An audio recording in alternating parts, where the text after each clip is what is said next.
республика күләмендә бердән бер кем ул? Әлеге сорауга җавапны хәбәрчебез Мөршидә Җиһан белә. Туган телебез өчен җанып киеп тора торган каһарман милләттәшләребез инде булар. Әнә шулай зурладылар чыгарылыш сыйныфы укучысы Әдилә Шәйхетдинова белән укытучысы Энҗе Әсәдуллинаны. Татарстан дәүләт советы рәисе урынбасары белән Мәгариф һәм фән министры кул кысып рәхмәт хаты тапшырсын әле. Шунысын да игътибарга алыйк. Норма мәктәбенең данын аларның беренче генә күтәрүләре түгел. Әдилә 7нче сыйныфтан олимпиадаларда даими катнашып, чыныгу алган. Конкурсларда катнаша, олимпиадаларда Әдилә әлбәттә аны шулай үстерүче, аны тәрбияләүче беренче аның гаиләсе, әнисе, әтисе, әминә аның янында остазы. Чөнки әгәр дә остазың шулай балаларда телгә мәхәббәт тәрбияләмәсә, берничә тә булмый Марат Гөтөреш. Нәкъ менә телгә мәхәббәт тәрбияләү алымнары турында сүз Марат Әхмәтов бүлмәсендәге түгәрәк өстәл янында да дәвам итте. Һәр олимпиадада 3000 зугны бар дигән. Уңышка ирешүнең төпле нигезе булуы шарт. Бер гасырлык тарихы булган Норма мәктәбендә соңгы еллардагы күрсәткечләрне генә алганда да элеккечә әйтсәк, 5ле яңача 100 балл куярлык. Чөнки күптән түгел телләр комиссиясенең Балтачта узган зональ киңәшмәсендә дә әлеге мәктәп грант проектларында катнашу, милли белем һәм тәрбия бирү ягыннан гел мактап телгә алынды. Сәнгать, спортта да уңышлары сокланырлык. Бу шулай ук мәктәп коллективының, бигрәк тә җитәкченең уңышка ирешү өчен шартлар тудыра белүеннән килә. Нәрсә бирә ул туган татар теле дигән тар фикер белән яшәү ул кешенең күңел сандыгында сай калдыра.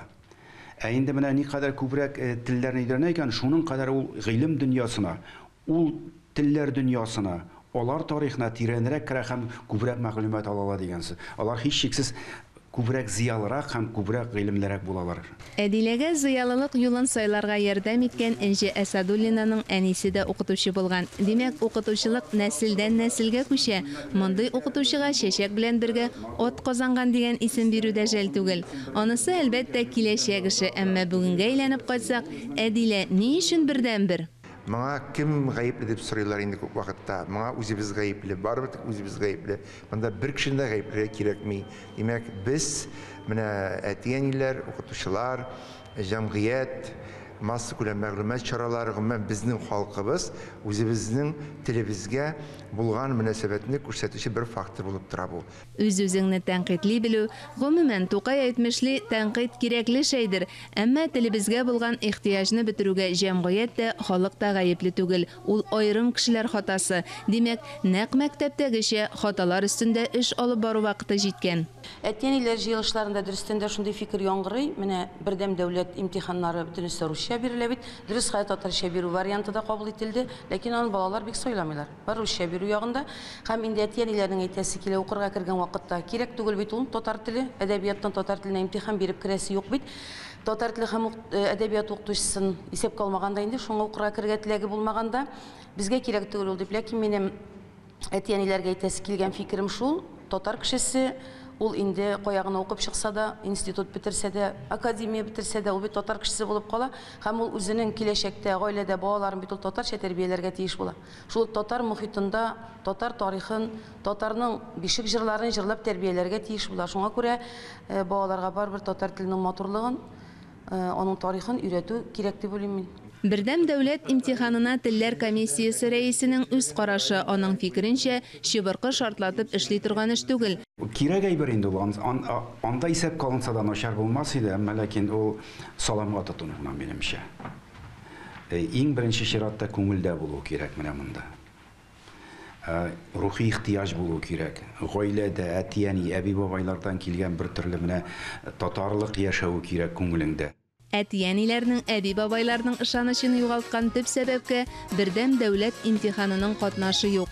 Ул докторлык диссертациясе кебек катлаулы дәреслекләрдән, мәҗбүрияттән башланды. Шөкер, вазгыять үзгәрә. Дөрестән дә соңгы елларда татар теленә игътибар бик нык артты. Bu инде төрле менә хакимиятебез тарафыннан кабул ителә торган төрле программаларда да чагыла. Дәреслекләрдә күпкә үзгәрешләр бар. Чөнки бала ул бердә укыса да, 5тә булса да, 11нче сыйныфта булса да бала инде ул аның барыбер күңеле уенга тартыла. Дәреслекләрне төзегән вакытта ниндидер уен элементлары, ниндидер рәсемнәр, ниндидер картиналар белән бизәү отышлырак дип уйлыйм. Ләкин шуңа да карамастан әле бар безнең эшләнеп бетмәгән урыннарда. Мәсәлән, шул ук татар теле һәм әдәбияты дәресләренең аз булуы. Нәкъ шул ук сүзләрне каһарман милләттәшебез Әдилә Шәйхетдинова да кабатлады. Бу очраклылык түгел билгеле. Татар теле әдәбият дәресләре күбрәк булса, имтиханын 86 гына түгел, бәлки 100 балга бирер иде. Мин дәүләт советы да булган форсаттан файдаланып әйтәсем килә. 2017 елгы вакыйгаларга караганда хәзерге татар теленең хәле яхшырак.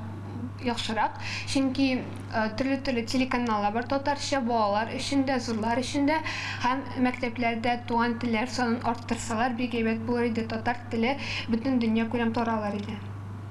Депутатлар трибунасыннан Әдилә кебек татар телендә шартлатып сөйләүчеләр сирәк. Әмма Әдилә депутат булырга хыялланмый. Биредә алар экскурсиядә. Ул татар һәм рус теле укытучысы һөнәрен сайлап документларын КФУга тапшырган. Олимпиада һәм имтихан нәтиҗәләре аша аны укырга кергән дип тә исәпләргә мөмкин. Мөршидә Җихан, Таһир Хәсәнов, Татарстан яңалыклары.